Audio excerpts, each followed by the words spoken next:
So the Dhamma for today is called the Appamādatthāna, or Appamādatthānani, plural. Thana means basis, literally place, and Appamada is probably the most important word in the Buddha's teaching. It's the teaching that the Buddha taught at the very end of his life, that we should come to fulfillment or fulfill our religious practice through Appamada.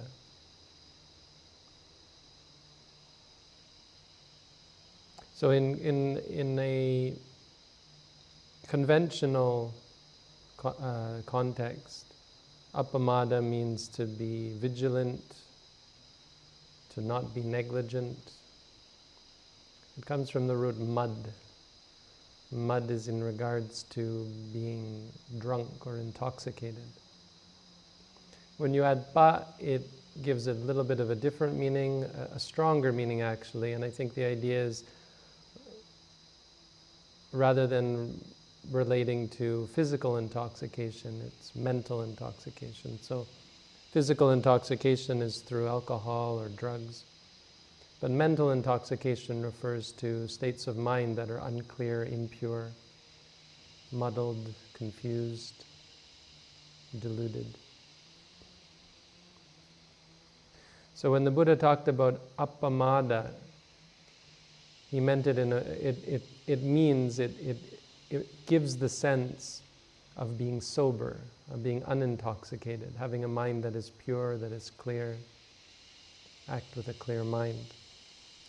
But the connotations relate to being, especially in a conventional context, relate to being negligent, to being lazy, complacent, to not being on guard. This is pamada. So when the Buddha said appamada, he meant you should be on guard, you should be vigilant. We often translate appamada as something like vigilance, heedfulness, non-negligence, the opposite of negligence. In a sense, this is where the word religion comes from, or not in a sense. In one derivation, the word religion, there was an old French word, religiance, which is the opposite of negligence. So if pamada is translated as negligence, then we can translate appamada as religions, or religion. Because when we talk about religion, the word religion is often used sometimes used in a worldly sense, to talk about taking something seriously. So someone can exercise religiously, can eat certain foods religiously, but not religiously in a religious sense. Religiously meaning it's something that they take seriously, even though they might not be a conventional religious person. So the idea here is to take things seriously. And there are 4 things that we should take seriously, that we should be careful and vigilant about. These 4 things are, we should be vigilant in regards to giving up kaya duccarita, bodily actions of misconduct, improper bodily conduct or bodily actions.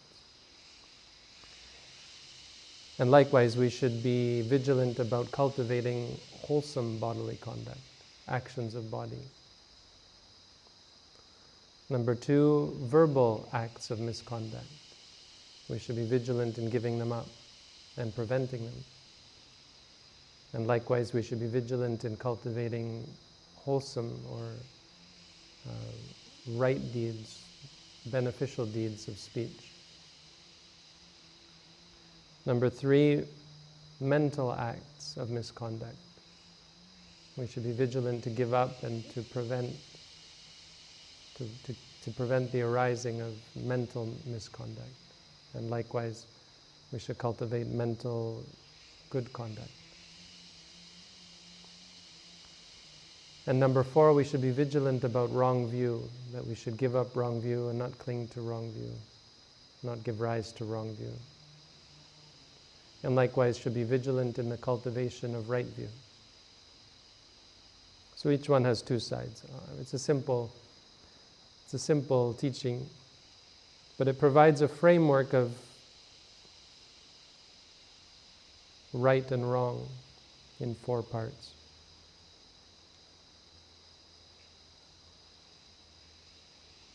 So the idea behind being vigilant here is that each of these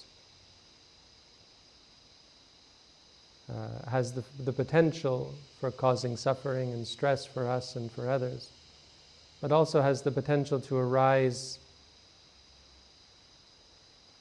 with us being unaware. It has the potential to arise when we're not paying close attention, or if we're not being mindful and vigilant. If we're not present with the mind, then any one of these 3 could arise. And so it's a reminder of where to put our attention in terms of preventing the arising of unwholesomeness and to cultivate wholesomeness.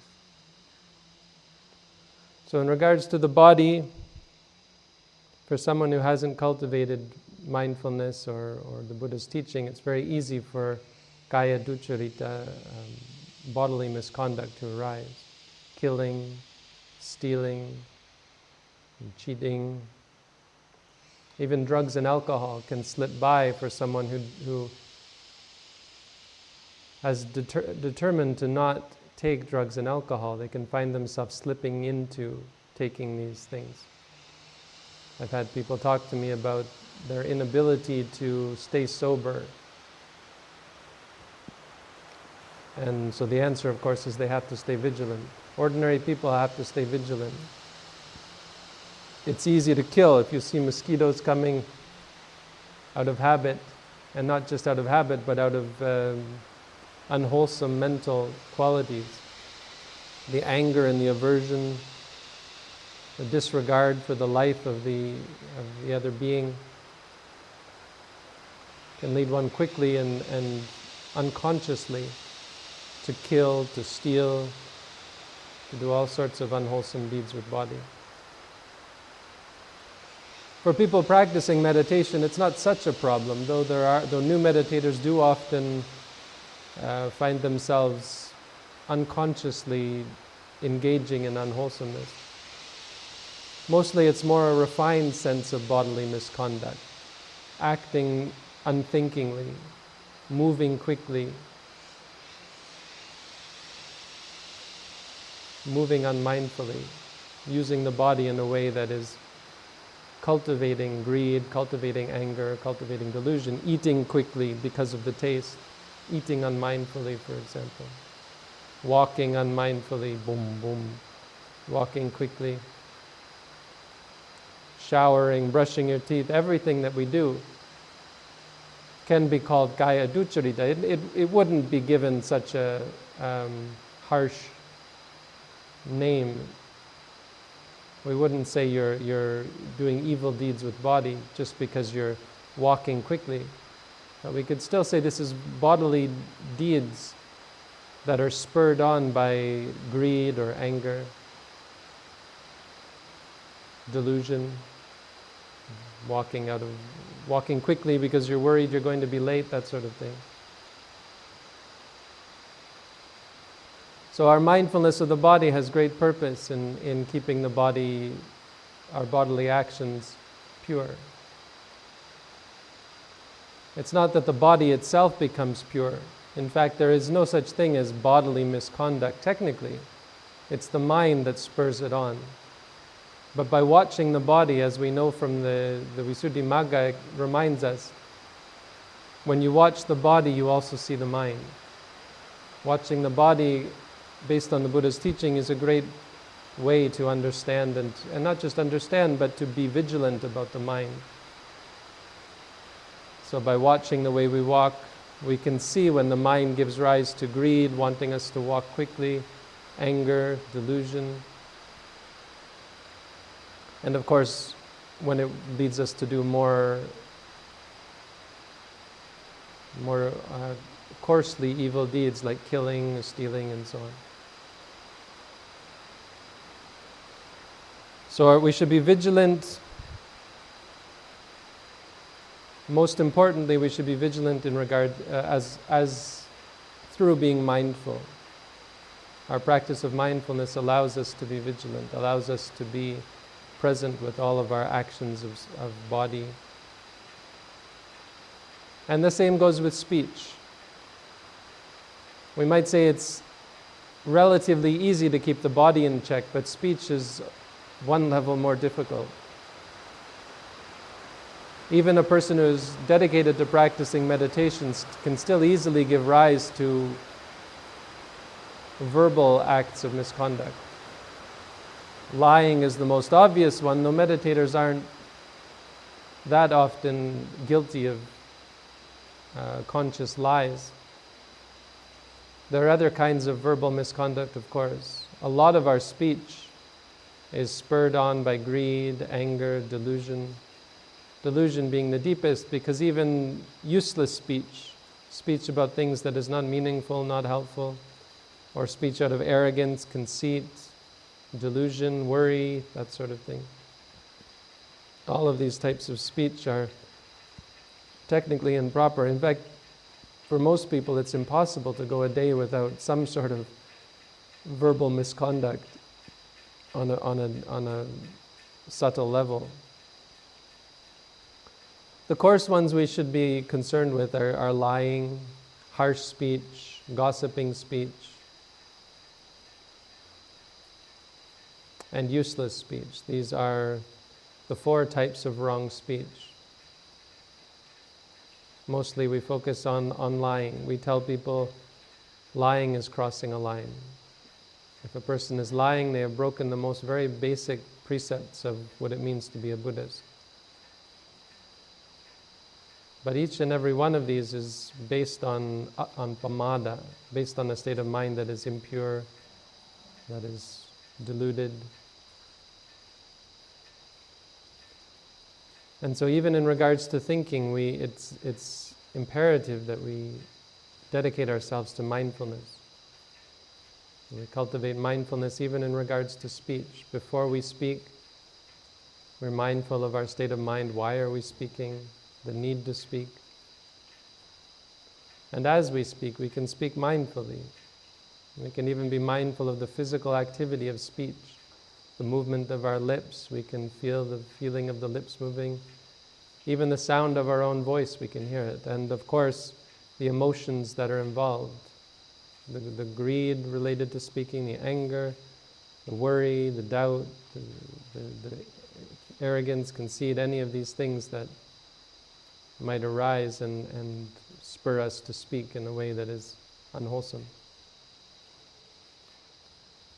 Of course, this can seem for a new meditator daunting. It can seem like a difficult task to actually be mindful while you're speaking. And for that reason, I think the best recommendation is to not speak too much. We see this in the Buddha's teaching. The Buddha said you should either stay silent or speak about the Dhamma. It means relate something that you've learned rather than delving into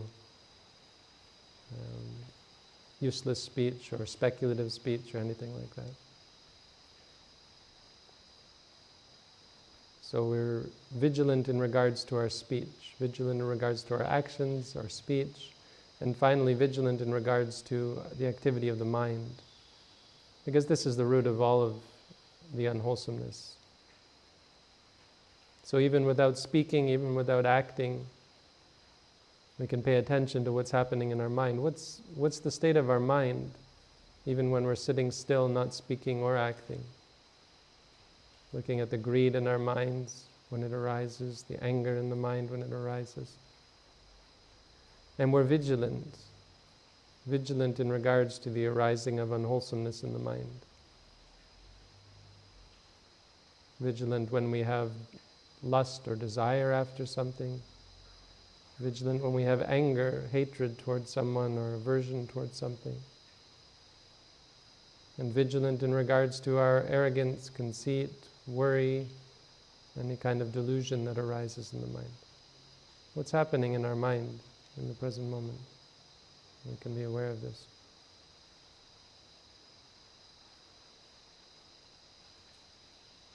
We be vigilant when they arise, the greed, the anger, the delusion. And be vigilant at every moment, because the mind is constantly active. There arise thoughts before there arise defilements. There will arise mental activity of thinking. And we can pay attention to that. Any kind of liking or disliking that arises from it. And this is, of course, the most challenging and the most easy for us to slip up on. Every moment of our lives, there's the opportunity for the arising of greed, anger. Every waking moment, even in our sleep, during dreams, there can arise these unwholesome qualities. And so the Buddha taught us we should be vigilant in regards to the mind as well. The only way we can accomplish this is through mindfulness. And as we can see with all of these, the best way is through the practice of mindfulness. Keeping the body in check, keeping speech in check, and keeping the mind in check. It's only best accomplished through the practice of mindfulness. But all three of these become impossible to prevent, impossible to regulate, impossible to be vigilant towards without addressing the fourth base for Appamada, which is wrong view and right view. And we should be vigilant in regards to preventing and abandoning wrong view, and vigilant in regards to cultivating right view. Okay, the point is, for a person who has wrong view, say, about whether killing is right or wrong, if a person has the view that killing is not a problem, it's very hard for them then, of course, to regulate any kaya ducharita, to prevent themselves from doing bad deeds of body. But on a deeper level and more subtle, if a person thinks there's nothing wrong with greed, nothing wrong with anger, or if they welcome these states, an uninstructed person in the world, we've all met these people or perhaps been them ourselves, who think that greed is good, anger is good, pride, various types of conceit, worry. It's a common thing in society for people to think that worry is a beneficial thing. Parents worrying about their children, students worrying about exams, these sorts of things. If you didn't worry, how would you take it seriously? Not seeing the distinction. So our view is integral in our fundamental or foundational ability to actually address right and wrong. We have to first agree and understand and appreciate that what is wrong and what is right is right. And furthermore, we have to some extent, give up any kind of view, not distinguishing right view or wrong view, but we have to not rely on views, on beliefs, on ideas, and focus instead on facts and realities. So this relates most importantly to view of self. The Buddha was many times often talking about the importance of giving up view of self. And he doesn't seem to have been too keen on clinging or attaching or establishing the idea of no self, for example. It seems like this would be the right view, to say that there is no self, but as we can see, anyone who takes this view gets in a lot of trouble. When they start to believe, oh, the Buddha taught there is no self, they start to worry and wonder and think, how is that possibly possible? An enlightened being doesn't hold the view, for example, that there is no self. They just don't hold views about self at all. The ideas of self don't arise. They see momentary experience as non-self, as anatta. And why this is so important and what this means is it relates to the existence of things. So when we talk about problems, when you look at an object of your desire, that concept, the idea of a person you desire, or a food perhaps that you desire, something, a possession, a phone maybe, a car, a house, even ideas like a life, a stable job, or so on. All of these things are just ideas in your mind. And if your mind is in that mode, which relates to ideas about self, then you'll never be able to pay attention. Your mind will never focus on what's actually happening in the present moment. It won't be focused on the arising of seeing and hearing and smelling and tasting and feeling and thinking, because it's instead focused on ideas, on concept. So an enlightened being doesn't need to have any view that this exists or that exists or so on. They have to instead focus on the experiences, and they will see what exists. They will see that actually the only thing that exists is momentary experiences. Seeing arising and ceasing, hearing arising and ceasing. And there will not arise for them any sort of view about self or non-self or anything like that. They will simply see non-self for themselves. So the point is that views of self are a huge danger.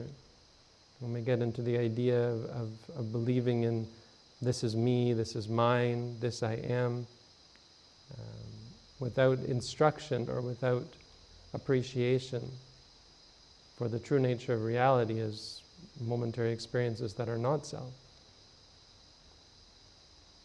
then it's very hard for us to have true Appamada, to really pay attention to our body, to our speech, to our minds, and to have the clarity of mind that frees us from greed, frees us from anger, frees us from delusion.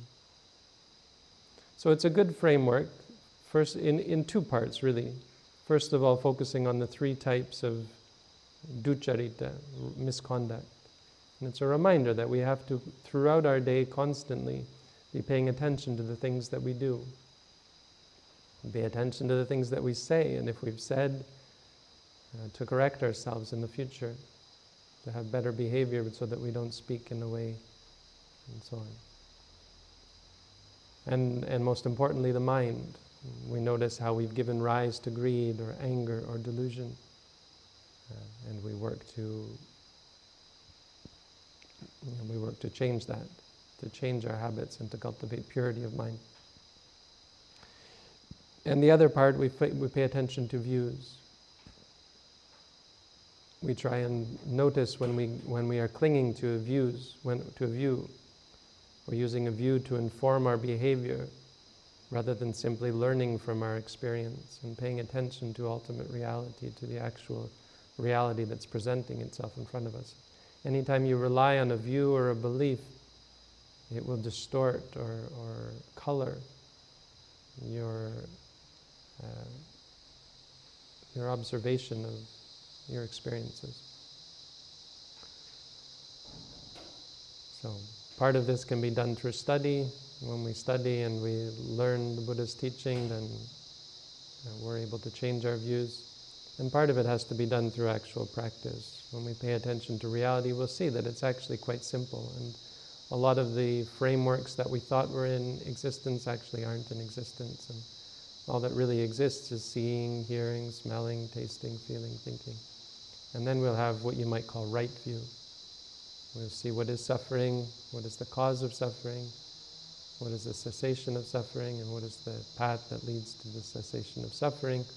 In other words, we'll see all that's important, and we'll be able to practice in such a way as to free ourselves from suffering. So these are the four Appamādatthāna, the four bases for Appamada that the Buddha taught. It's in the Chattuka Nipata of the Anguttara Nikaya, the Kesiwaga, Appamada Sutta. And that's the Dhamma for today.